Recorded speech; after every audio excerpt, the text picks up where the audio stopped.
Hi guys, আসসালামু আলাইকুম। স্বাগত আপনাদের পেটস উইথ আরিফ ইউটিউব চ্যানেলে। আজকে ভাবলাম কবুতরগুলো আপডেটস দিয়ে দিই। এই যে আমার পাঙ্খি মাদিটা ডিম নিয়ে বসে আছে সাপচিলা নরের সাথে। এটা 7-8 দিন হবে ডিম পাড়ছে। আর এই পাঙ্খির জোড়াটা ওরাও ডিম পায়রা আলহামদুলিল্লাহ বাচ্চা ফুটছে। একটা বাচ্চা ফুটছে, আর একটা ফুটে নেই। পাঙ্খির অবস্থা তো আপনারা জানেনই, একটা বাচ্চা ফুটে তো ফুটে না, ডিম পারে তো পারে না। তাও একটা ফুটাতে পারছে, এটাই আলহামদুলিল্লাহ। আর নিচে খাকি জোড়া, এটা অনেক দিন পরে ডিম পারছে, অনেক দিন পর। এ হলো নটটা, অনেক দিন সময় নিচ্ছে ওরা ডিম পারতে। আর আমাদের সবার পছন্দের কালুয়া, ওই কালুয়ার সাথে জোড়া দেওয়া হয়নি, মাদি আছে। মাদি এনে রাখছি, গতকালকে আনছিলাম। এই যে মাদিটা।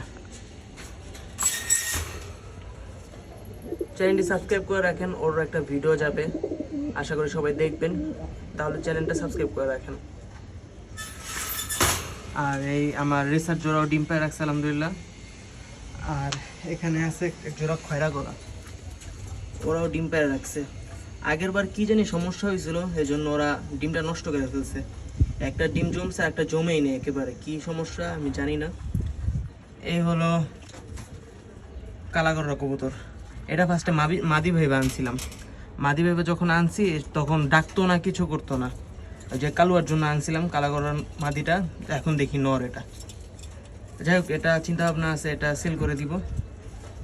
চ্যানেল আপনার ভিডিও পেতে পারেন, এই জন্য চ্যানেলটি সাবস্ক্রাইব করে রাখেন। আজকের জন্য এতটুকুই, দেখা হচ্ছে নেক্সট কোনো ভিডিওতে। আসসালামু আলাইকুম।